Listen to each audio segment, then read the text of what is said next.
నమస్తే ఈదర్ రామకృష్ణ గారు. నమస్తే అండి. సార్, ఈదర్ రామకృష్ణ గారు, మార్కెట్లోకి కొత్తగా అడుగుపెట్టి ఇన్వెస్ట్ చేద్దాం అనుకున్న వాళ్ళ ఆలోచన ఎలా ఉందంటే, మార్కెట్ ఆల్ టైమ్ హైలో ఉంది కదా, సో మరి ఇన్వెస్ట్మెంట్స్ అనేవి ఇప్పుడు స్టార్ట్ చేద్దామా, లేదంటే కొద్ది రోజులు మార్కెట్ బాగా పడే వరకు వెయిట్ చేసి మరి మార్కెట్ పడ్డప్పుడు ఎంటర్ అవుదామంటూ రెండు రకాల ఆలోచనల్లో డైలమాలో ఉన్నారు. అంటే మార్కెట్లోకి ఎంట్రీ ఆల్ టైమ్ హైలో ఉన్నప్పుడు ఎంటర్ అవుదామా, లేదంటే కొంత టైమింగ్ చూసుకొని మార్కెట్ పడ్డప్పుడు మార్కెట్లోకి ఎంటర్ అవుదాం అంటూ ఈ రెండు రకాల ఆలోచన ధోరణిలో ఉన్నారు. మరి కొత్తగా మార్కెట్లోకి వద్దాం అనుకున్న వాళ్ళకి మరి మార్కెట్ టైమింగ్ని ఎలా క్యాష్ చేసుకోవాలి అనే దానికి ఈదర్ రామకృష్ణ గారు ఏం చెప్తారు? గజం కేవలం 15,500 రూపాయలతో 150 గజాల భూమి కేవలం 23 లక్షలు మాత్రమే. మెయిన్గా అంటే మనము మార్కెట్లో ఈ మధ్య కాలంలో చూస్తే చాలా డిమాట్ అకౌంట్స్ ఓపెన్ అవుతూ ఉన్నాయి. లేటెస్ట్ టాలీ చూస్తే డిసెంబర్ మాసాన్ని ఎండింగ్కి, ఇంకా జనవరి టాలీ రాలేదు. So almost 8.4 crores demat accounts unique PAN కార్డ్స్తో ఓపెన్ అయినాయి ఇండియాలో. సో ఇది ఒక రికార్డ్ నెంబర్గా మనం చెప్పుకోవచ్చు ఇండియా వరకు. అంటే ఇతర దేశాలతో పోల్చినప్పుడు ఇంకా మన ప్రెజెన్స్ చాలా తక్కువే. అంటే మొత్తం మీద చూస్తే 8.4 crores డిమాట్ అకౌంట్స్ ఓపెన్ అయినాయి. అంటే మన పాపులేషన్లో 5.6%తో సమానం. అదే వేరే దేశాల్లో చూసినప్పుడు మనకి చైనాలో చూస్తే దాదాపుగా 20 crores పాపులేషన్ స్టాక్ మార్కెట్లో ట్రేడింగ్లో ఉన్నారు. అంటే దాదాపుగా 17% వేసుకోవచ్చు. అట్లాగే అమెరికాలో తీసుకుంటే 17 కోట్ల మంది ఉన్నారు. అంటే 56% ఆఫ్ ద పాపులేషన్ డైరెక్ట్గానో ఇండైరెక్ట్గానో స్టాక్ మార్కెట్తో లావాదేవీలు జరుపుతూ సో ఇది ఒక కొత్త బూమ్ పీరియడ్గా మనం చెప్పుకోవచ్చు అండి. అంటే కొత్తగా వచ్చే ఇన్వెస్టర్స్తో స్టాక్ మార్కెట్ కలకలలాడుతుంది. కానీ చాలా డౌట్స్ మీరు అడుగుతున్నట్లు చాలా మంది వ్యక్తపరుస్తూ ఉంటారు. టైమింగ్ ఎప్పుడు చేయాలి, టైము అంటే మార్కెట్లో ఇది రైట్ టైమా, ఎంట్రీ పాయింట్ ఎప్పుడు తీసుకోవాలి. ఇప్పుడు 22,124 అనేది ఆల్ టైమ్ హైగా రికార్డ్ అయింది. ఆ నెంబర్ ఈ రోజు కూడా ఫిబ్రవరి సెకండ్ డే బడ్జెట్ అయిపోయిన నెక్స్ట్ డే కూడా మళ్ళీ ఆ పాయింట్ టచ్ అయ్యి డబల్ టాప్ ఫార్మేషన్ అయ్యి తర్వాత వెనక్కి రావడం చూస్తున్నాం మనం. సో మార్కెట్లో కంగారు ఉంటుంది. సో డబల్ టాప్ ఫార్మ్ అయింది కాబట్టి మార్కెట్ పడిపోతుందా, సో నేను ఎట్లాంటి టైంలో ఇన్వెస్ట్ చేయాలి, బాగా పడిపోయినప్పుడే చేయాలా లేకపోతే ఇప్పుడు కూడా చేయొచ్చా, ఇలాంటి డౌట్స్ అనేది వెంటాడుతూ ఉంటాయండి. అంటే మనము ఓవరాల్ ఎన్విరాన్మెంట్ చూద్దాం. ఎకానమీ చూసినప్పుడు ఎకానమీ గ్రో అవుతూ ఉంది. మీకు ఎయిర్పోర్ట్స్లో ఖాళీ లేవు, 5-star హోటల్స్లో ఖాళీ లేవు, బస్సులు ఖాళీ లేవు, ట్రైన్స్ ఖాళీ లేవు, ఏది ఖాళీ లేదు. ఈవెన్ రోడ్ల మీదకి వెళ్ళినా కానీ ఖాళీ లేవు. కనీసం ఒక ఫుట్పాత్ మీద నడద్దామంటే కూడా గ్యాప్ లేదు. అంటే ఎకానమీ చాలా రాబస్ట్గా పెరుగుతూ ఉంది. సో ఇప్పుడే మనం $4 trillion ఎకానమీ మాట్లాడుతున్నాము. రాబోయే 2-3 సంవత్సరాల్లో 5 trillion, అలాగే 2030 అంటే 2030 సంవత్సరానికి దాదాపుగా $7 trillion ఎకానమీకి వెళ్ళిపోతున్నాం. అంటే 2030కి $7 trillion ఎకానమీకి వెళ్ళామంటే మన stock markets total market capitalization కూడా $7 trillion వెళ్ళిపోతుంది. జనరల్గా 1:1 మెయింటైన్ చేస్తూ ఉంటుంది stock market. So $7 trillion economy అంటే మార్కెట్ క్యాపిటలైజేషన్కి వెళ్ళామంటే దాదాపుగా ఇప్పుడున్న షేర్స్ అన్ని డబుల్ అవ్వాలి.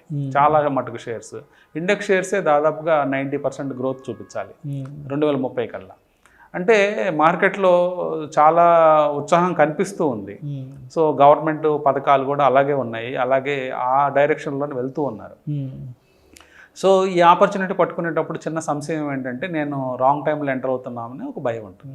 అది సర్వసాధారణం.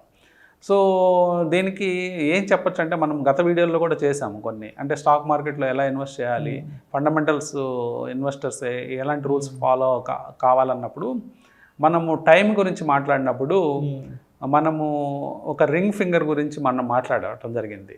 అంటే రింగ్ ఫింగర్ అంటే మనము లాంగ్ టర్మ్ అసోసియేషన్కి భావిస్తూ ఉంటాం. అంటే ఒక రిలేషన్షిప్లో లాంగ్ టర్మ్ ఉన్నాడు, అట్లాగే స్టాక్ మార్కెట్లో కూడా ఒక లాంగ్ టర్మ్ రిలేషన్ ఉండాలి. అంటే ఆ ఫింగర్ని గుర్తుపెట్టుకున్నప్పుడు మనకు తెలుస్తుంటుంది. అంటే మనము లాంగ్ టర్మ్ ఉండాలి కానీ టైమింగ్ అనేది ఇంపార్టెంట్ కాదనేది, అంటే టైమింగ్ చేయటం అనేది ఇంపార్టెంట్ కాదనేది మనం అర్థం చేసుకోవాలి.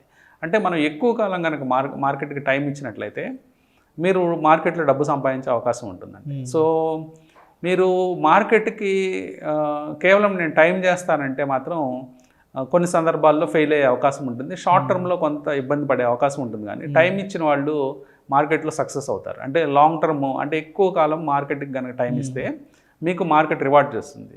సో కొంతమంది అపోహలో ఉంటారు, ఎక్కువ డబ్బులు ఉంటే ఎక్కువ సంపాదించవచ్చేమో మార్కెట్లో అని. అది కూడా పొరపాటే. మార్కెట్లో ఎక్కువ డబ్బుల కంటే మీకున్న డబ్బులు ఎంతైనా కావచ్చు, తక్కువైనా కావచ్చు.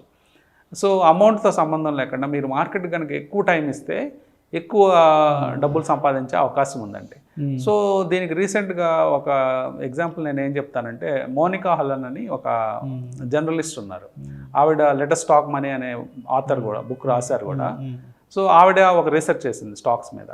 సో ఒక దురదృష్టవంతుడైన ట్రేడర్ని, అంటే ఇన్వెస్టర్ని గుర్తించిందండి. అంటే ఇదంతా హైపోథెటిక్గా, అంటే ఒక ఊహగా అంటే అనుకొని, ప్రతి సంవత్సరం మార్కెట్ ఒక హై రికార్డ్ అవుతుంది కదా, అదే రోజు ఎవరైనా కొంటే షేర్స్ ప్రతి సంవత్సరం గత 30 సంవత్సరాల్లో, ఒక వ్యక్తి గత 30 సంవత్సరాల నుంచి ఆ సంవత్సరం హైయెస్ట్ పాయింట్లో, ఇండెక్స్ హైయెస్ట్ పాయింట్లో 1 లక్ష రూపాయలు కనుక పెట్టుబడి పెట్టినట్లయితే ఏం జరిగిందో ఆవిడ చూడటం జరిగింది. ఆ రీసెర్చ్లో ఏం తెలియదంటే, అట్లాంటి హై పాయింట్లో ఇన్వెస్ట్ చేసిన వ్యక్తికి కూడా after 30 years every year 1 lakh చొప్పున పెట్టుకుంటే ఎంత 30 lakhs పెట్టుబడి పెట్టాడు. ఈ 30 lakhs 2.3 crores-గా మారింది అనమాట. సో అంటే మీరు ఒక క్వాలిటీ స్టాక్స్ లైక్ ఇండెక్స్లో ఉండే షేర్లు లాంటి షేర్లలో మీరు పెట్టుబడులు పెట్టుకుంటూ వస్తే, ప్రతి సంవత్సరం హై పాయింట్లో కనుక మీరు ఇన్వెస్ట్ చేసినా కానీ మీరు మీ 30 లక్షలని 2 కోట్ల 30 లక్షలుగా మార్చుకునే అవకాశం ఉంది. అంటే దీన్ని బట్టి మనం ఏం అర్థం చేసుకోవచ్చు, మార్కెట్లో టైమింగ్ అనేది మనం రాంగ్ అయినా పర్వాలేదు, మనం ఎంత దురదృష్టవంతులమైనా పర్వాలేదు, కానీ మనము లాంగ్ టైం కనుక మార్కెట్ కనుక ఇచ్చినట్లయితే మన అదృష్టవంతులుగా మారే అవకాశం. దూరదృష్టి ఉండాలి. దూరదృష్టి ఉంటే దురదృష్టవంతులం కాము. అంటే చాలా టైం కనుక మార్కెట్ కనుక ఇచ్చినట్లయితే మీకు డబ్బులు సంపాదించే అవకాశం ఉంది. ఈ రోజు మనకి ఏమైపోయింది, లేటెస్ట్ గ్యాడ్జెట్స్ వచ్చాయి. ప్రతి ఎక్కడికి వెళ్ళినా కానీ మనకి స్టాక్ మార్కెట్కి సంబంధించిన ఇన్ఫర్మేషన్ దొరుకుతుంది. స్మార్ట్ ఫోన్లో టక్కున మనం ఎంత కొన్నాము, ఎంత రేట్ అనేది మనం చూసుకునే అవకాశం ఉంది. అంటే ఈరోజు మనం ఒక షేరు 300 కొంటే నెక్స్ట్ సెకండ్ మళ్ళీ చూడటం జరుగుతుంది, ఎంత పెరిగిందా తగ్గిందా అనేది. అంటే అంత ఇన్ఫర్మేషన్ అవైలబిలిటీ ఎక్కువ ఉంది. ఇన్ఫర్మేషన్ అవైలబిలిటీ ఎక్సెస్ ఉంది. టూ మచ్ ఇన్ఫర్మేషన్ వల్ల కూడా కొన్ని దాన్ని దుష్ఫలితాలు ఉన్నాయి మార్కెట్లో.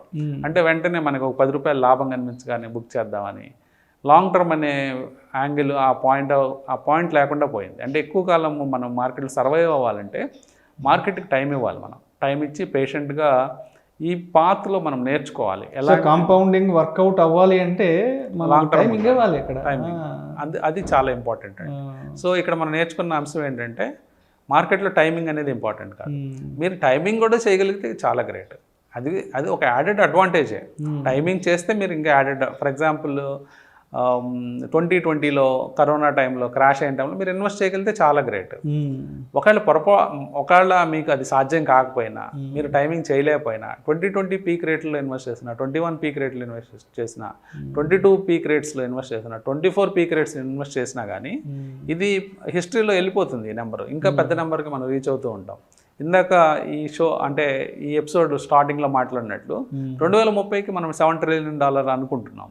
మేబీ ఇంకా ఎక్కువ నెంబర్ కూడా రావచ్చు. గ్రోత్ జనరల్గా మొమెంటం అందుకున్నప్పుడు ఊహించిన దానికంటే ఎక్కువ గ్రోత్ కూడా కంట్రీలో కనిపించే అవకాశాలు ఉంటాయి. అలాంటప్పుడు మార్కెట్ క్యాపిటలైజేషన్స్ పెరుగుతాయి, షేర్స్ పెరుగుతాయి, అన్నీ పెరుగుతాయి. కాకపోతే ఏంటంటే మనం చేయాల్సిన పనుల్లో టైం ఏమిటండి. Thank you so much Eedara Ramakrishna గారు. థ్యాంక్ యూ అండి.